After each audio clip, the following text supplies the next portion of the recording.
Welcome to the BiggerPockets Money Podcast, show number 256, Finance Friday edition, where we interview Charlotte from Charlotte and talk about funding a slow travel early retirement with short-term rentals. I found FIRE just 1 year ago. And so I'm, in the couple, there's always the one action taker. That's me. I'm the person who learns all the things and takes all the steps. But because I'm such an action taker, I think I've gotten a little overexcited. And I've made a lot of changes this past year. I think my husband's head is spinning. And so one of the main questions I have is, now that you have our full picture, am I on the right path?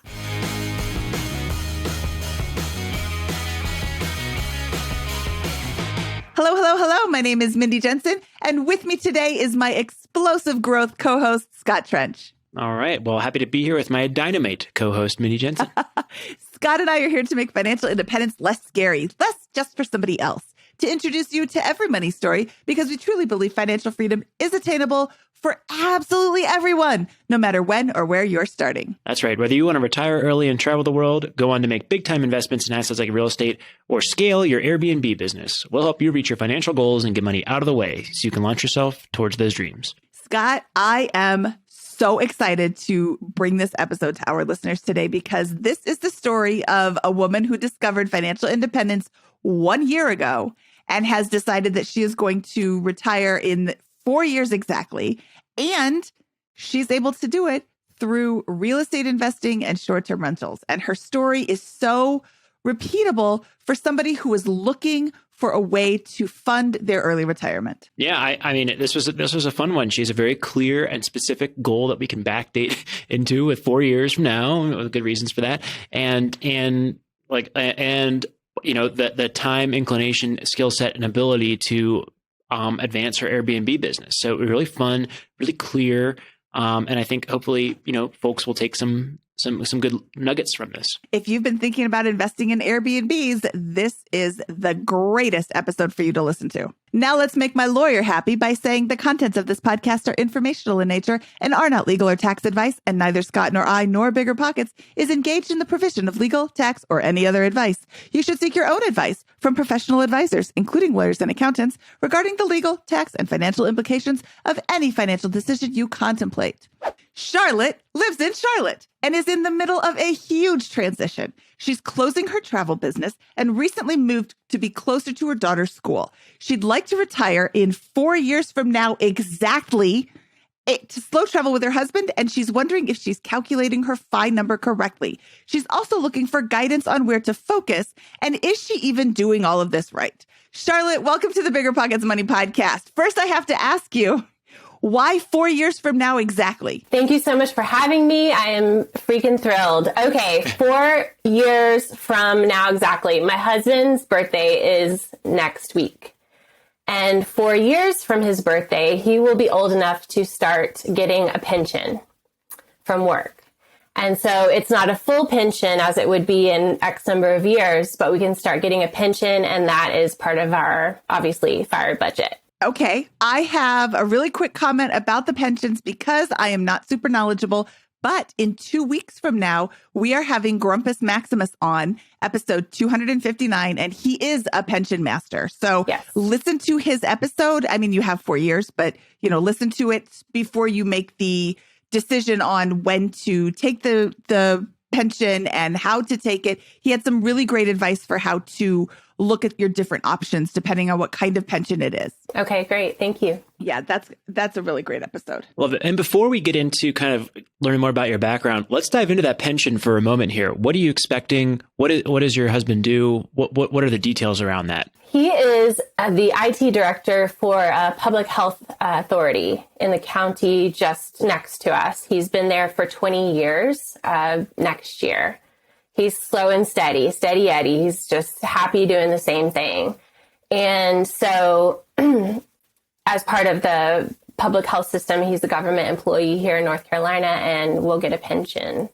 So that pension will be about 1/3 of our annual budgetary needs for FIRE. So we have 1/3 of that taken care of. starting on his 50th birthday, which is why it's 4 years from next week. Awesome. And what's the dollar amount of that pension? Per month, it is, gosh, I think it's $33,000 per year. And we are estimating about $100K per year during fire. Awesome. And so that's going to, and does that, will that change with inflation? These are all probably questions for Grumpus in a few weeks.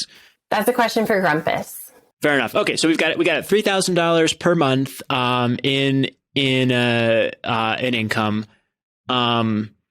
hitting in 4 years from. In a government pension, which is a better type of pension, typically more stable than the just a company pension. Totally. Yep. And we're in North Carolina, which is not, certain other states that maybe have much more poorly funded pension plans. So okay, great. So that's a huge asset. Thank you for bringing that up front and center, because that'll obviously impact things. Sure. Let's go into the rest of it. Can we walk through your P&L, your income statement, where your money's coming in and where it's going, expenses? Absolutely. I have it all right here. So we are married and share all of our income, but for our purposes here, I thought it would be helpful to split our income, because all of our house bills, our living expenses, everything like that comes from his paycheck, and my paycheck from the Airbnb fluctuates. So that's a different story. So let's focus on him first. After taxes, 401k contributions, healthcare, all of that good stuff, he brings home $63.55 a month. And because we moved to a house that costs about $500 more a month, unfortunately, than our last home. So we pay $1,920 mortgage. That includes HOA. Groceries, y'all are going to balk at this, but it's between $1,000 and $1,200. We very healthy. Subscriptions about $75. My husband goes to the gym about $45. We use Mint Mobile, so it's like pennies, right? $30 a month. Bills like energy, gas, all of those things run about $100 to $150. We have a miscellaneous going out, date night, whatever fund for like $300 to $500. And right now we're going through something with our family. So we have about a $1,200 a month medical expense. We hope that won't be for too much longer, but that's part of it right now. Okay, so great. And so what is that? Pretty much his income. So that's about $6,500 in total that we just slotted there? Probably. Okay, great. And then walk us through your income. You said your husband's been steady Eddie, but you gave us a sneak peek that there's been some changes going on from your situation in the past couple of months with that. And before I do that, I forgot to mention that out of his paycheck, also we save $550 for my stepdaughter's college for $529 per month, and we max out my IRA as well. So that's $500 a month coming out of his paycheck. My income is from our Airbnb. We have a cabin near Chimney Rock, North Carolina. And we bring in revenue-wise between $4,500 and $6,000 a month. But after all of our bills, cleaning, CapEx, all of those things, profit is between $2,000 and $3,500, but it's been more toward $3,000. That's only been running since February, March. So we don't have a full year of data yet, but that's what it's been so far. And from that, awesome. That's all savings. Go ahead. Well, great. We'll get into that in a little bit, but we'll come back and discuss the asset value and debts against that. Because obviously that's going to be, I think there's going to be part of that to your story here. If that sounds pretty good on the surface with that. So what else is there? Any other income that you're bringing in, or that you were bringing in, or any background that we could get around what you're doing? I used to own, and I still do technically, a travel business. Because of COVID, that is shutting down. So prior to COVID, I mean, that's been 19 months now, but prior to COVID, that was bringing in between $1,000 and $3,000 a month. Since COVID, it's brought in almost nothing. So I'm closing that down, and I'm toying with some Airbnb consulting, short-term rental consulting. I've had a couple of clients so far. So I wouldn't say that that's really brought in much money yet, but as I transition from travel to Airbnb, then, there's some hope that that could bring in some more. What is Airbnb consulting? So if you are a new host, you have a property and you're thinking about getting started with Airbnb, what you need to do, will it make you any money, the changes you need to make, how you need to furnish it, all of those different things.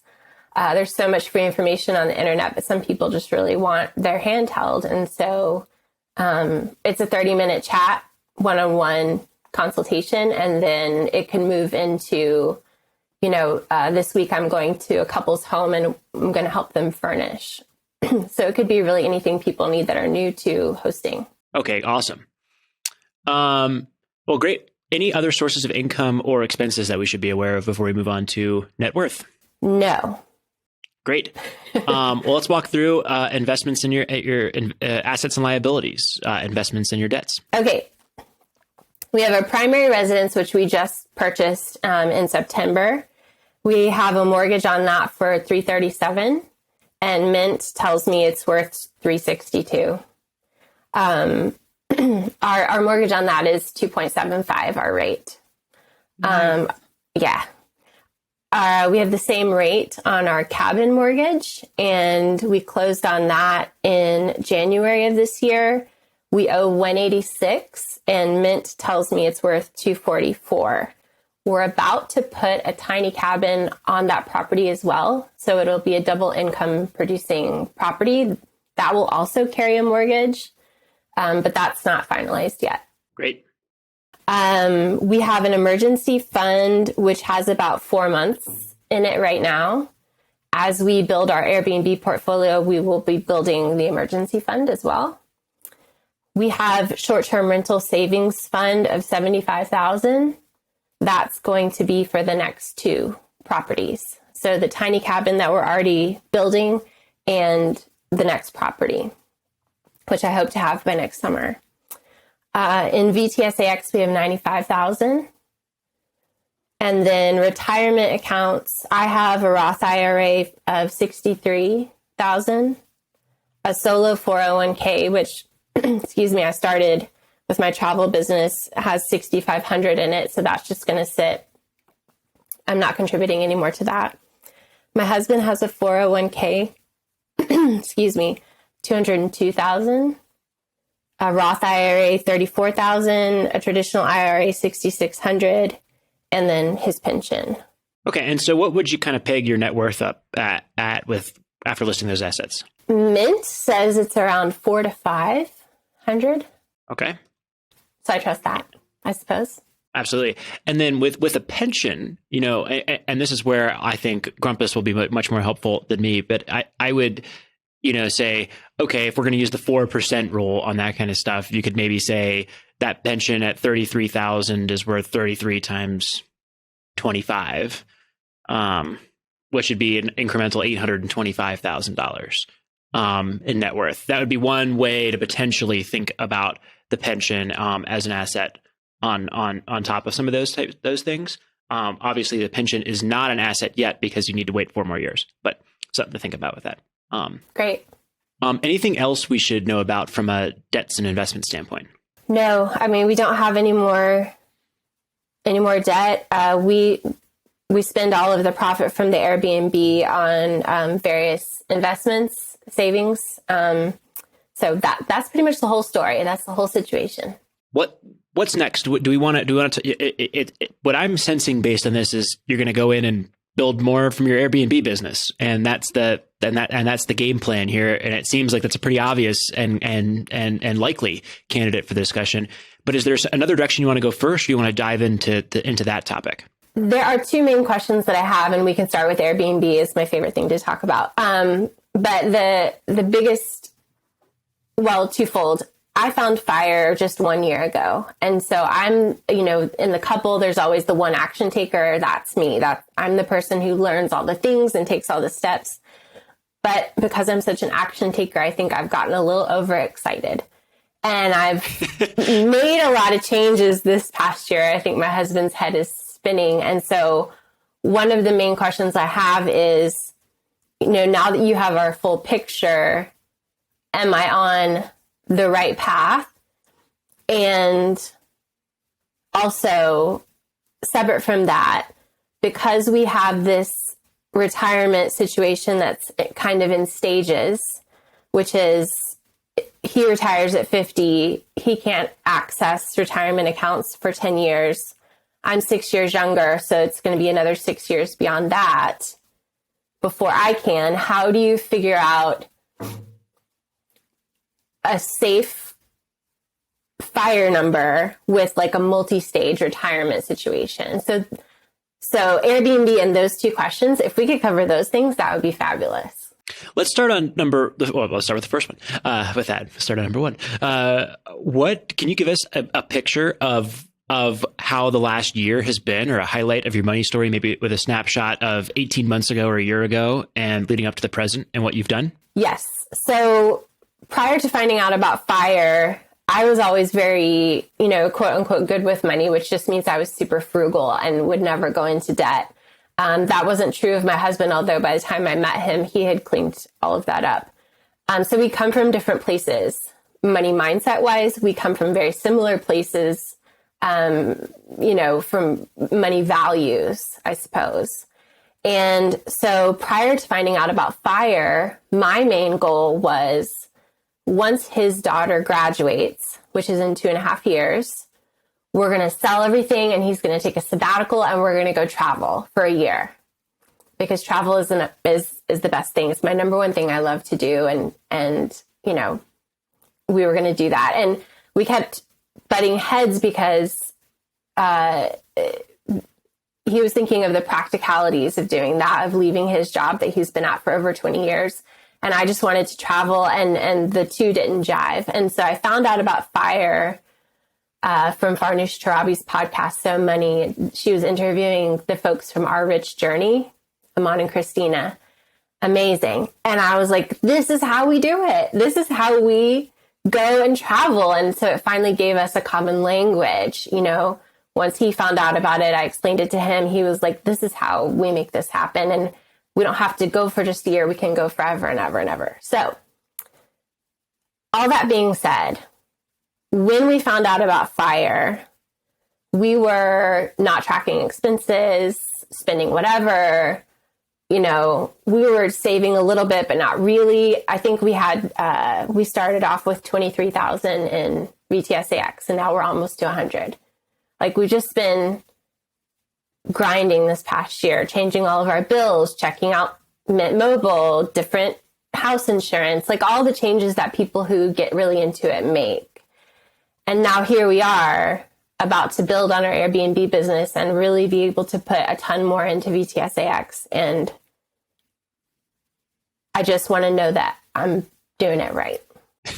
Well, I love it. And I think that I'm smiling because you're clearly doing it right. I mean, with this, I don't think you could say you're not doing things correctly with this. You've got command of your expenses. You spend less than you earn. You've got an investment approach that seems reasonably well organized with all this kind of stuff. You've got a winning formula, at least with the first Airbnb. You have to think, how can I sustain that, or what can scale with that? But like, there's a lot I think that is going really well here with that. I think the biggest question mark again is this pension and how that relates into the plan, and what can you create in the next 4 years from a wealth building standpoint. But I mean, yeah, I think it looks like you're doing a lot of things really, really well here. And when you say you're a bit overexcited, is that it's not? It doesn't see. It seems like you got a really healthy budget here, and that's not like, oh, I've cut back everything and now spend $1,500 a month and we live like misers with that. It doesn't seem like that's happened. It seems like we have just a pretty clean balance sheet and really good command of your income and expenses with that. I appreciate that. If it were up to me, we would be living like misers, but I'm part of a duo, so there's compromise that needs to be had. Okay, I have some questions. Sure. So it sounds like in the beginning of your story, maybe he wasn't so much on board with it. Is he more on board with it now? Is he excited about it? Or is he still having a hard time coming to the realization that he's going to stop working? He wasn't having a hard time with fire. He was having a hard time with, let's just leave and take a sabbatical and hopefully my job will be there when I get back. Before we had fire, before we had that common language, he was struggling. Now that we have the common language and we have a path, he's on board and he's excited. In fact, we had a conversation this weekend about like what that first year might look like and dreaming big and what activities we're going to want to do. And so I think honestly, when it comes to it and it's time for him to leave, it's going to be a little hard. But I also think if we have a plan, not only financially, but like now we get to go do really awesome things. So he says he's on board. You are 4 years out, and Fritz from Retirement Manifesto has a kind of a plan in place for 5 years out, where, when you're 5 years out, you start with this and you start thinking about what of the things you want to do. And 4 years out, you're, starting to plan your money, and 3 years out. And I can't remember all of the steps, but I'm going to send you to our episode with him, which is episode 125. Okay, and great. That's he's got a book. He has like a series of posts on his website, which is either Retirement Manifesto or The Retirement Manifesto. I can't remember which one. But yeah, that is a great episode to listen to start crafting your plan, because you do have 4 years. You do have time to do this. And side note, since you want to travel so much, what's your favorite airline? What's your favorite hotel? Get credit cards for both of those companies and start earning travel points for the next 4 years. Every expense you have, throw it on a card. And then all of a sudden you have 47 free nights at a hotel. And that makes it easier to jump into FIRE when you're not paying for a place to sleep for, 3 months or whatever. Totally. Which is not 47 days, but approximately. I think that's great advice with planning those things out. With that, while you're doing that, that's going to bring in question number 2, which is, what is the safe number for this type of the situation? And the way that your situation is set up, I don't think you're going to be able to think about it in terms of the 4% rule or some of these other rules of thumb with that, because you're just not going to amass a pile of $1 to $1.5 million in a stock bond portfolio inside of 4 years that you can then begin withdrawing if that's your goal. So you're going to have to say, okay, I'm going to add up each component of my portfolio. I'm going to say my stock and bond portfolio, or whatever, however I'm going to invest that inside those 401ks, that is worth $400,000 in 4 years. Right, making that up. And a 4% rule on that is $16,000. So I've got a small slice of my needs mapped out from that component. My Airbnb portfolio is going to contribute this much. My the pension is going to contribute this much. And if there's another asset or a side business that we're going to put in there, that's going to contribute this much. The difference, if there is any, between your desired number and what you can safely, conservatively predict from those assets would need to be made up with part-time work or some sort of consulting or those types of things with that. So the goal, I think, is how do you make that number a zero or as close to zero as possible with that at this point, a few years out, and feel really comfortable with that situation. Is that right? Right. Exactly. And that comes down to, you're going to have to get sophisticated about how you analyze that pension and how you analyze your rental properties with that. And don't ignore that pension one. Think about, ask yourself those questions, like, does it increase with inflation over the next 10, 20, 30 years with that? Or is it a static amount? How well funded is it? Is there a 85% chance that it stays around, a 95 or 100% chance with that? Or is it a 50% chance? What can I actually calculate those odds with the mind of a skeptic on those types of things? That would be helpful in, I think, assessing the probability of that pension. And then same thing for the Airbnbs. Right now, I think it's going to be the best time to be in the Airbnb business, maybe ever, with this. So is that going to be the case in 3, 4, 5 years? If you're making killer profits, like $3,000 a month on 30,000 in equity. I mean, that's a huge, it's 100% annualized ROI from a cash flow perspective on your cash down payment. That's not going to last forever, but it could dwindle to where it's a 25% annualized ROI over the next couple of years or something like that. So those are questions to begin poking around with to beat up your plan. But I don't see why you're not in a reasonable position. You don't have a realistic shot at achieving your goal inside of 4 years or getting very close to it. Cool. Thank you. The plan as it stands now is to make up the rest of that annual income with Airbnbs. And so I'm hoping to have 5 total by the time that we leave. And that plus the pension just pumps money to us and makes up, helps us reach fire. And between now and then, all of that income is just getting funneled into VTSAX. So it's like a win-win. So I have a couple of comments. I want to share some numbers that I ran really quickly. You said your FI number is approximately $100,000 a year. So that is divided by 12. That's about $83.50 a month. So your Airbnb is bringing in currently $3,000 a month. Now you're left with finding $53.50 a month. And you said his pension is $30,000 annually, approximately. Yes. So that'll be $3,000 a month right there. So now we're at $23.50. And this is all these numbers are with your one Airbnb. So if you have 4 more units, I can't see how, unless we get another global pandemic and everything gets shut down again, I can't see how your monthly needs aren't going to be met. Your numbers sound like you are taking care of the property now. Are you managing it and are you doing the cleaning or are you outsourcing the cleaning? Outsource it. It's 2 hours away. Okay. Oh, okay. So you're not totally hands-on. When you're traveling, we were talking to Millennial Revolution, Bryce and Christy, way back on episode 55 and 55 and a half. And one of the tips that they had was, hey, we're watching the market. We've retired. We're pulling money out of our stock market or out of our stocks and retirement funds. And we're watching what the market's doing. If it hits a sudden drop, we're going to go travel to cheap places like the Far East or, places where it doesn't cost them a lot of money to live as opposed to, coming to America, where we've also got the very expensive healthcare and they can do travel healthcare outside of America. Going to London is going to be a more expensive city than, Bangladesh. So, and I actually am showing my ignorance. I don't know if Bangladesh is a city or a country.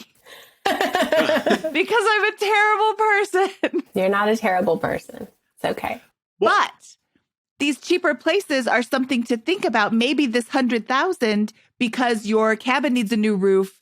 Oh, now we need to kind of scale back a little bit. So this year we're going to travel slowly through the places that aren't that expensive. Totally. Yeah. Geographic arbitrage. I'm all about it. And yep. I've kind of mapped out the higher cost of living places and the lower cost of living places. Where I'm getting that 4 more units number from is we will hire a property management company for all of our Airbnbs when we leave. They take 25%. And so if you take the lowest amount we've made, which is $2,000 profit a month, and you take 25% off that, $1,500. It's like, I'm not a conservative person, but I'm a conservative fiscal conservative, right? I want to know that my numbers are safe. They're locked in. And so do I expect to make more than that while we're gone? I do. But I don't want to pull the plug on my husband's, steady Eddie job until we're like locked in. Well, I guess where I'm from my seat, I don't understand. It seems pretty clear. Like the next 4 years, it's how big of an Airbnb business can you build, right? To build a very large margin of safety. How can you build a financial fortress with this Airbnb business that is scalable, that you're in command of, that you feel really confident out, and that greatly exceeds this number? You will finish out the rest of this with one incremental Airbnb purchase that's identical to what you've got, and you've got the cash for that right now. And you just told me you're going to build one, and you have 4 years left on top of that where you got to do something. You might as well expand the financial position with this and buy a handful more if you can with a reasonably conservative down payment and all that other kind of stuff with this. So let's walk through the current Airbnb business and just this first property. What do you expect to change? How much you're going to spend, who's managing the process, and what's going to happen when you finish putting on the second unit on this first property? What's going to change as far as income? Yes. Okay. I expect it to double.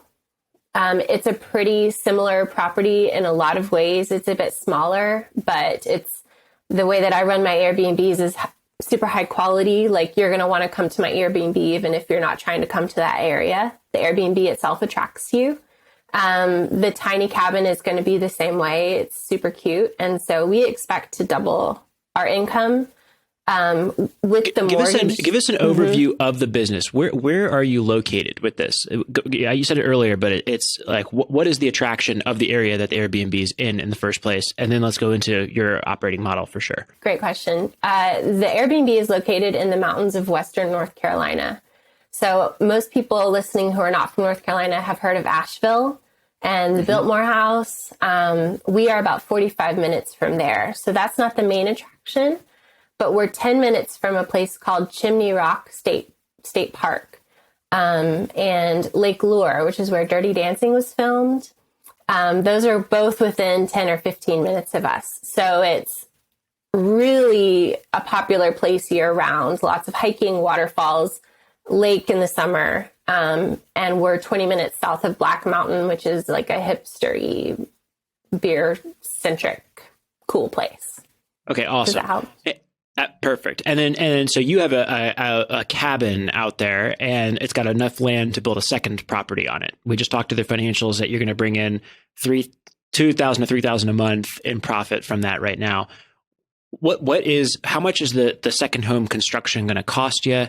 And what's and it sounds like you just said it's going to double income essentially. So it's actually a tiny cabin that's being built off site. It's a modular home is what it's billed as, but it's a tiny cabin. It's under 400 square feet, and that will be brought in to the property.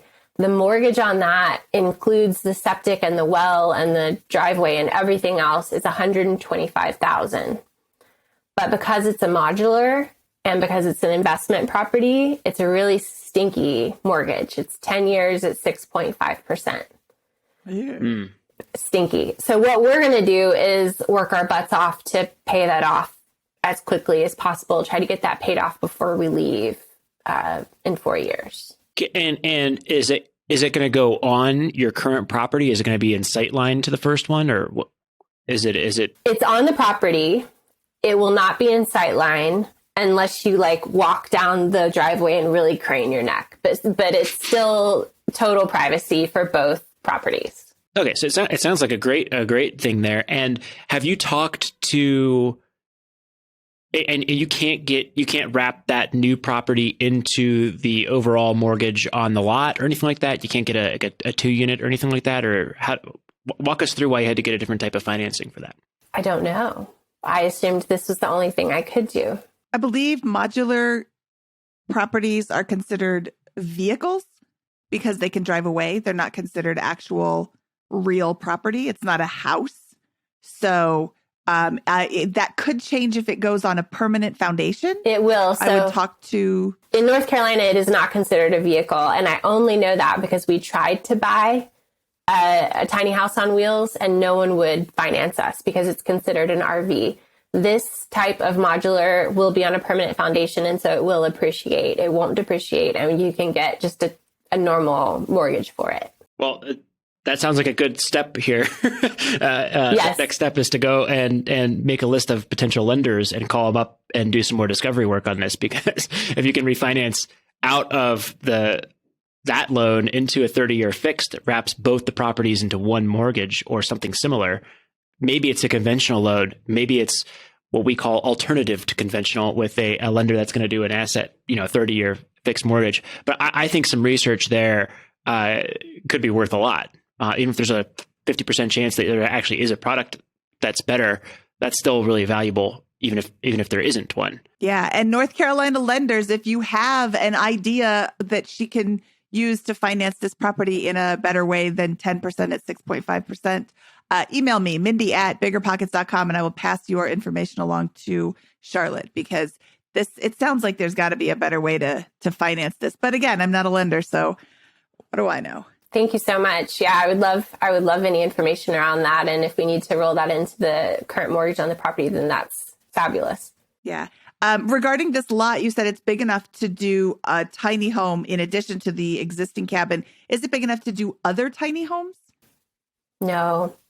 Okay. No, not maintaining the integrity of the feeling of privacy. It's a very weird shaped lot. It's almost 2 acres, but no.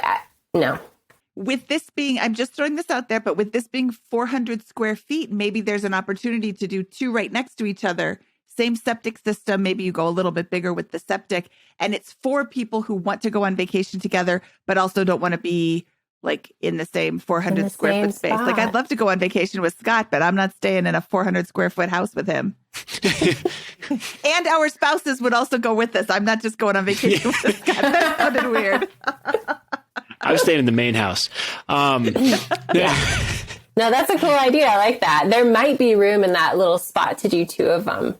I'd have to see. And I don't know if there's a market there, but like if people are already traveling there with their friends. There's a for sure market. And we're meeting with our general contractor on Monday at the space, so I could ask him that for sure. Yeah, throw that out there. I had a question about your company that is closing down. Are there any opportunities for taking the losses against any losses from the travel company against current income? Clearly, I'm not a CPA because I am mangling this question, but do you have any losses? And if so, you should talk to a CPA about like how you can adjust that. Okay, well, yay that you don't have any losses. That's always better to not lose money than to lose money. The blessing of that company was that the overhead was almost nothing. So even through a pandemic, I could stay in the clear. And one other thing I was taking notes as you were telling your story. Is there any opportunity for your husband to do any sort of consulting while you guys are traveling? And I'm not talking like a 3-month, 90-hour-a-week consulting job, like I'm available for emails, I'll check them on Mondays kind of consulting, where 20 years of knowledge in the public sector is going to be worth so much more to the employer than trying to find somebody to take his place, or 20 years of knowledge and then somebody new comes in and they're like, oh, I don't know how to do that. And well, here's Bob, he can tell you. So one of the things that my husband had a really hard time going from full-time to retired. So he stepped down to part-time, and he was a little nervous about asking. And then once he did, his boss was like, sure, whatever, I don't care. So then he stepped down to part-time, and then he was able to walk away completely.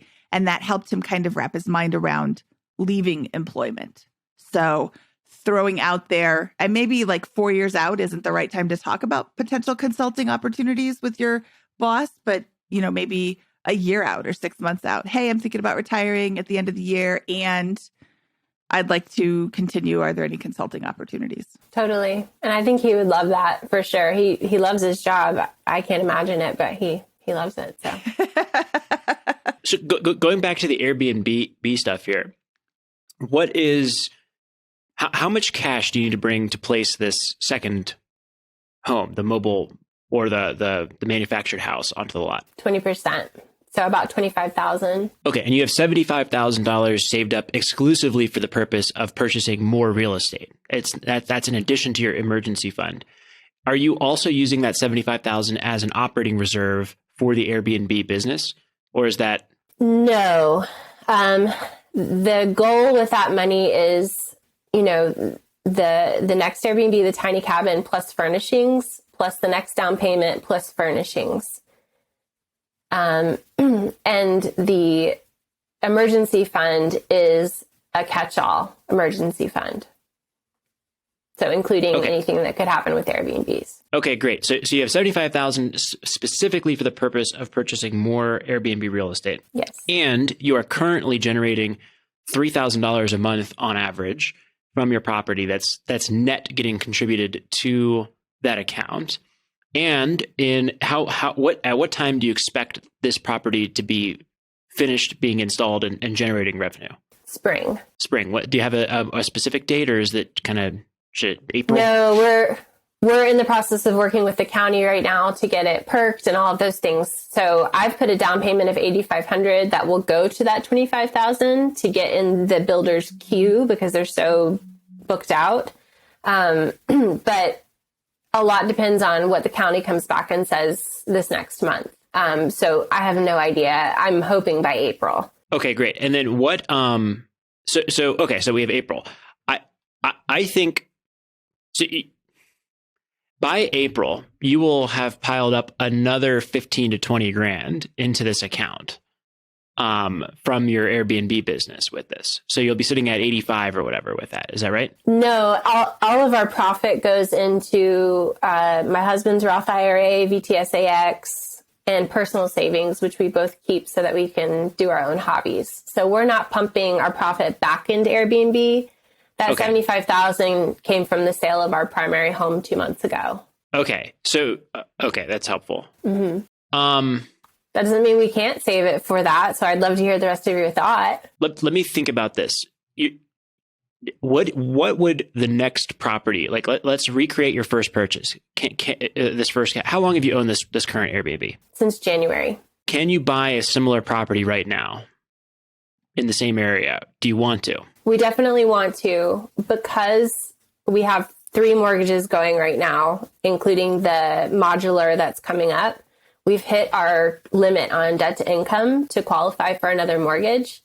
So we have to wait until we file our taxes for 2021. So that includes this year's Airbnb income so that we can get another mortgage. Okay, but we're already at the end of the year. Yes. You can file your taxes as soon as you can in January to start the process. So I don't think there's a huge lag there. I would definitely be looking for more properties in the area because that's your goal, is to own more properties there. I'm assuming you're working with an agent. Mm-hmm.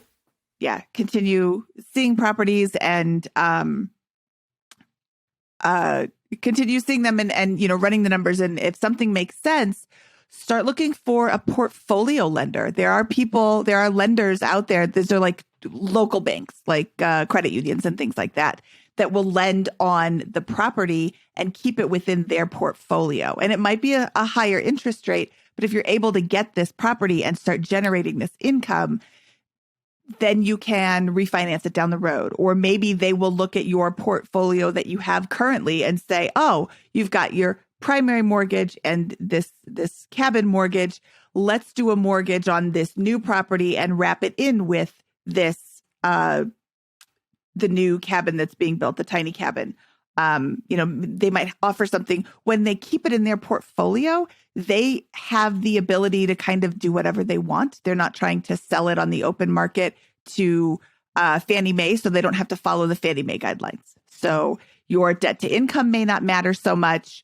Another thing to do is to start a relationship with a local bank that does these portfolio loans. When your primary checking, your credit cards, your savings accounts, when all of your stuff is there with them, or some of your stuff is there with them, it shows that you're interested in having a relationship with this business. As opposed to just reaching out and saying, hey, can you give me this loan that nobody else will give me? Nope, we're going to add our names to the list of people that aren't going to lend you money either. So, having a relationship can be really helpful in something like this. Off the wall isn't the right word. Unusual. Yeah, I completely agree with Mindy on this. So you're the financing piece here. Let's talk about your bad mortgage, a 10-year balloon at 6.5% interest, right? I mean, that's a great financing relative to the return of the investment. It's not great financing relative to what's market or what I think you can get if you do some more shopping, potentially, hopefully, if you're able to get a 30-year fixed loan. But who cares if you're paying 5 or 6% interest in the context of this? With that, if that's what you need, you're saying, hey, there are cabins out there that I can buy for $250,000. I can put down 5 to 15% on these as a second home or as as that to get started with this kind of stuff. Let's call it 15% down as an investment for a single family with this, and it's going to generate $3,000 a month. That means if you bring 50K, or I'm doing horrible mental math here. Let's call it 30. If I bring $30,000 down and I generate $3,000 a month in that's 100% annualized return. It's more than 100% annualized return because I'm making $36,000 on a $30,000 down payment with that. I mean, if what you're saying is like that's the reality of this local market. Oh, and by the way, I can bring on a manufactured house for another $25K and then double that again. I mean that's ridiculous math, and I think that you should not be held back by the lenders. I don't think you should go so far that you get in over your skis with a lot of this stuff. But I think, why wait until April to do the next one? This is you are, this is your full-time job essentially with this, right? Is to build this business, right? If you apply yourself and put your full attention to that, and those numbers are directionally true, you might have to do a lot of work personally for the first couple of months, but I don't see why you couldn't be coming out of middle of next year with both this manufactured home on the lot operationalized and producing income and a second property. And then from there, I think you're going to pop up and say, either this is working really well and it's time to expand dramatically from here or not. Because, I mean, this is 100% annualized ROI if the property doesn't appreciate at all. Yeah. Is what you're saying from that. So I don't see why. I agree with that with Mindy saying, don't worry about the next conventional loan with this kind of stuff. Go look for other types of financing on this particular one. And the reason why I think that that's appropriate for potentially in your situation is because you are essentially distraction free from building an Airbnb business with this. You're not doing it on the side while working a full-time job. You're not doing all those other stuff. Your business is literally, your side business beyond this is literally consulting other people on how to set up their Airbnbs with this. And so I think I think Mindy's right. You might, again, you don't want to go so far that you're putting yourself into a position that you can't sustain if things don't go well. But I don't think you need to wait for the conventional loan on this next property. I appreciate that, because that was definitely a block that was getting in my way, because I was thinking, right, it's November. I can wait 4 more months until my taxes come back, right? And I send my taxes off to the CPA as soon as I can, end of January, and then they come back. I can wait those few months in order to get, fingers crossed, a similar kind of rate to the other ones. I mean, there are short-term rental lenders who will lend based on what you're currently making on your Airbnbs, not on your debt to income. But the rate is higher. It's in the 4s. And so I really wanted to avoid that. And it sounds like that was a block. You're going to arbitrage a 100% annualized ROI for a 4% interest rate. I mean, that's my frugality. I'm like, ugh. Yeah, that's good math there. If you believe in the numbers that you're telling us with this kind of stuff and the prospects in that, I don't think you can afford to wait for a 3% mortgage when a 4% mortgage is going to get you in 6 months to a year earlier. I mean, this business is either going to work really well or it's not. And it's not going to be because of the 3% versus the 4% mortgage rate. Totally. On the property. Totally. In my opinion. And I would suggest running the numbers on a mortgage calculator. Sometimes it can seem like your interest rate is 2.75%. Why would I pay 4 whole percent when I can only pay 2.75? But 2.75 might not come around again. If you run the numbers, you'll see the difference is really not that much. Another unconventional way to fund, I am going to plant a seed. This is definitely a research opportunity. I only know enough to be dangerous. But on episode 151, Tony Robinson, the co-host of the Real Estate Rookie podcast, casually mentioned that he does margin loans. He borrows against his stock portfolio. And I was like, wait, what? I've never heard of this. So That's so scary. Well, yeah. So they don't, I mean, if you have $100,000 stock portfolio, they're not lending you $100,000. They're probably going to lend you like 35 or 50. But that's 35 or 50 that you didn't have before. And the issue is when the stocks start to go down, if the stocks start to go down, they may sell to cover your costs. I'm getting quotes at 1% for my margin loans. And I'm like, really? I can borrow money at 1%? That seems so wild. Free. Yeah, that's so wild. So definitely do research on this. If you're contemplating this, there definitely are risks. If the stock goes down, they could sell your stock and then you wanted to own it and now you don't. So that's it's much more risky than getting a portfolio loan. But if it's a short-term loan, if you are, able to, once you season it for 6 months, then you can get a regular loan, that could be worth it. Again, weigh all of your options and weigh the risks and can you sleep at night? If you bring down 15 to 25% on this property on the next purchase, there is no way in my mind that you're not going to be able to find somebody to lend on that with a 30-year fixed rate mortgage. It may not be a conventional lender. It may be a 4.5% interest rate. It may be even a little north of that, but that's going to be immaterial to the return profile of this. And with a few more years and a little bit more scale, that financing problem will, I think, go away with that. And you can mitigate that risk by being very hands-on in your investment over the next year or two to make sure that you get all those systems up there. You said it's a 2-hour drive? Yep. You can go easy. You could go there every day. 2 hours there, 2 hours back, and that's your work day for a month if you needed to set things up, right? Like, I'm not saying you should or have to with that, but like that's a work day, right? With that, you can, like, there's ways you can mitigate the risk of the slightly higher cost of borrowing that you might have on this property, to finance it with an alternative to a conventional loan with that, and you should be able to get a 30-year fixed rate mortgage that amortizes over 30 years. No, not balloons or interest only or anything like that. No. I want to jump in here and just say, Scott said 15 to 20% down. I think investment properties start at 20 to 25% down. So I want to correct you, Scott. I think this would be a vacation home mortgage. Oh, do you have a vacation home mortgage already? I have one. Yes. Can you get more than one? I thought you were limited to one. Oh, okay. Well, then a vacation mortgage down payment is like 10 or 15%. 10. Mm-hmm. Yeah. Okay. I think that for single family investment properties, you can put down 15%. That's where I was getting that number. But if you're going to use a portfolio lender that is not going to give you a 15% down option with a conventional lender, for example, they might require 25%. So I would conservatively plan on bringing 25% down for the property, like Mindy said, and stop using the 15% number that I've been throwing out for a single family investment with that. If you can get a second family or vacation home loan from a conventional lender, that's great. But I think we're discussing, don't let that hold you back, and think about these other options with that.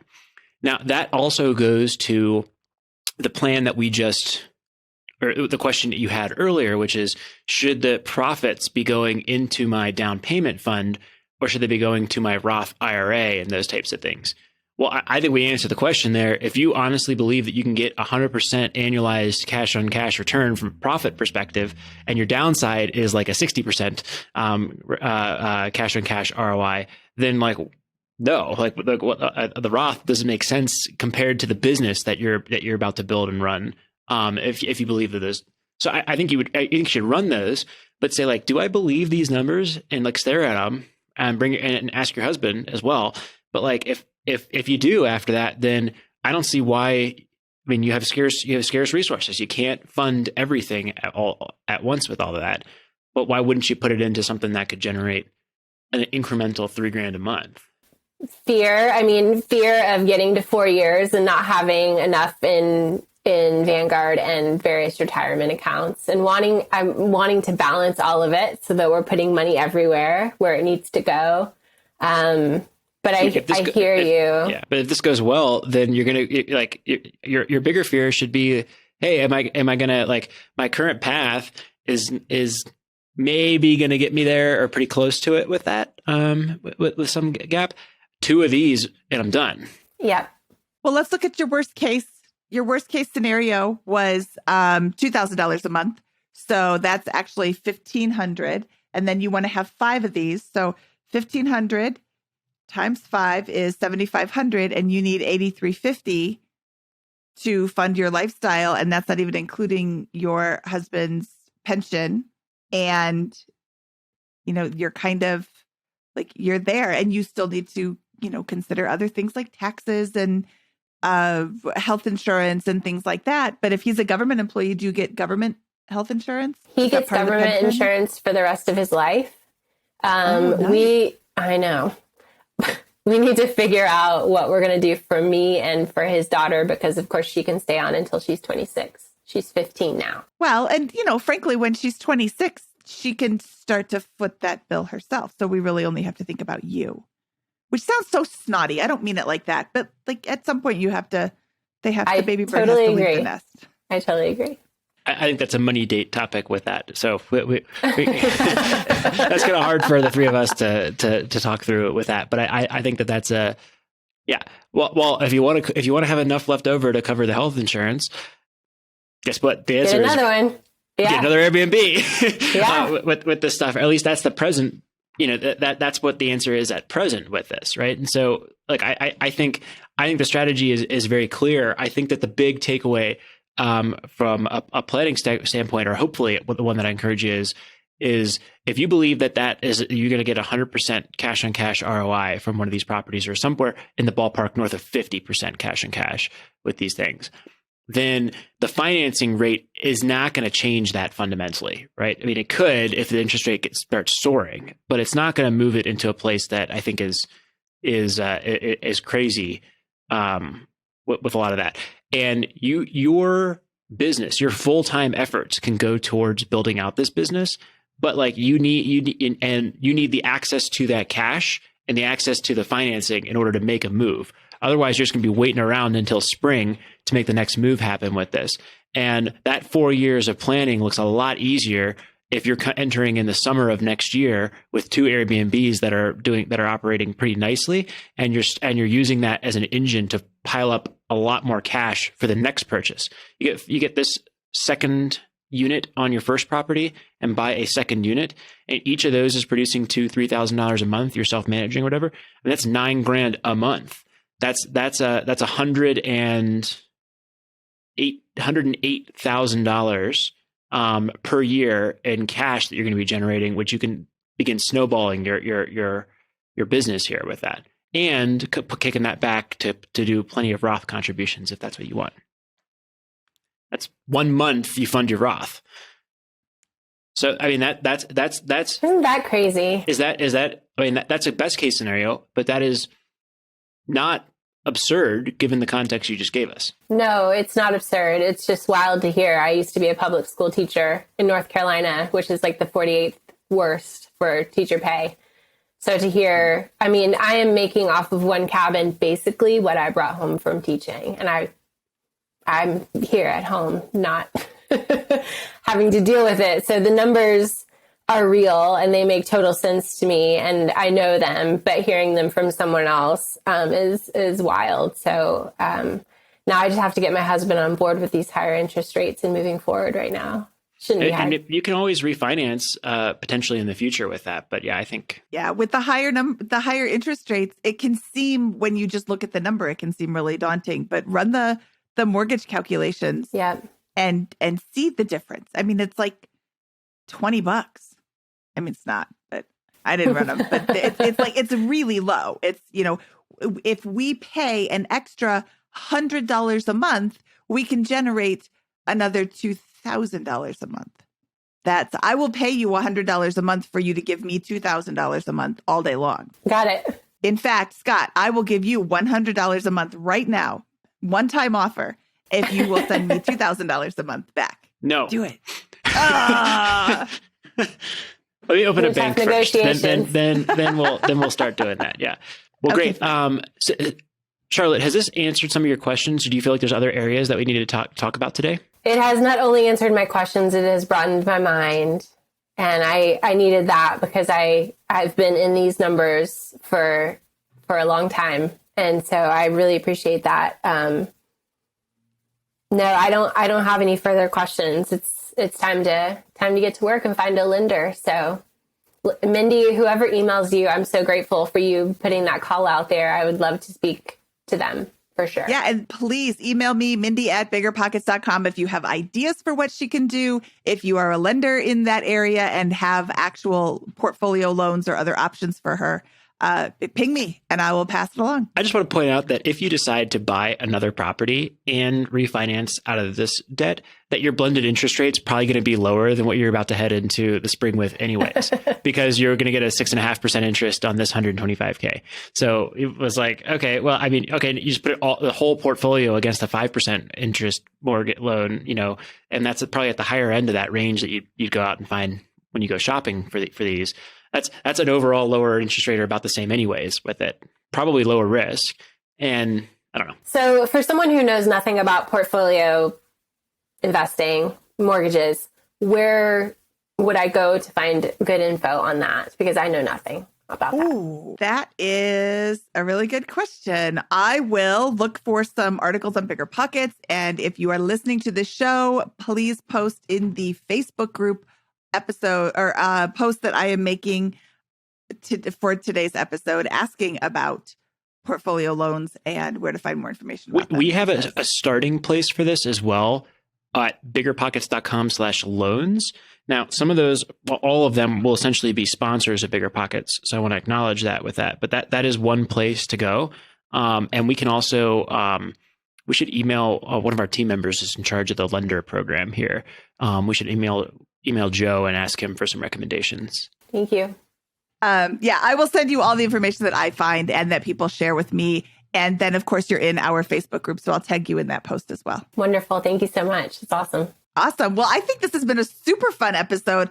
I've learned a lot. I feel like we've kind of given you that different direction to look. The whole point of the Finance Fridays is to kind of have a third party coming in from a different perspective to see, oh, did you think about this? Did you think about this? And definitely a couple of research opportunities, but this was a lot of fun. And now I'm renewed excited for your Airbnb business that you are going to just crush. Thank you. Thank you. Thank you so much. I really appreciate it. Thank you, Awesome. Charlotte, and we'll talk to you soon. Holy cow, Scott. Charlotte from Charlotte has such a fun story. I'm so excited for her growth. Like in the future, 2022 is going to be a huge year for her. What did you think of her show? Yeah, I think she's got some interesting financial decisions to contemplate. I think that look, the biggest breakthrough I think was she was mentally holding her obviously successful Airbnb business again. Pending that she actually goes in and reviews and feels very comfortable with those numbers. I'm always caveating everything I'm saying by it. Those numbers have to actually be real and believable on a go-forward state. But if that's the case, then she was holding herself back by thinking that she needs to wait for a certain type of financing on that particular business with that. And again, that advice or my sentiments on using alternatives to conventional loans and those types of things would be different if she was saying, I am a full-time employed worker making $50,000, $60,000 a year and doing this on the side. I think that changes your risk profile. But the fact that she is within driving distance and can operate this and has a number of things that she could probably do as stopgaps, and this can be her full-time job, makes those other sorts of financing a lot more appropriate, in my opinion, especially in the short term as she's getting the business off the ground. Yeah, she has a lot of opportunities ahead of her. And I think you hit the nail on the head. This is the blocker was this interest rate. And I'm excited for her to run the numbers with the mortgage calculator to see just how little of a difference that actually makes. Mm-hmm. Scott, this episode went a little bit long. Should we get out of here? Let's do it. First, before we go, let's invite our listeners. Would you like us to look at your finances? Would you like to have a third and I guess a second and third set of eyes on your money and where you're going and how you can get there? Scott and I would love to talk to you. Please fill out the form. Apply at biggerpockets.com/finance review. Okay, now should we get out of here, Scott? Let's do it. Wow, thanks for your enthusiasm. From episode 256 of the Bigger Pockets Money Podcast, he is Scott Trench and I am Mindy Jensen saying, catch you on the flip side.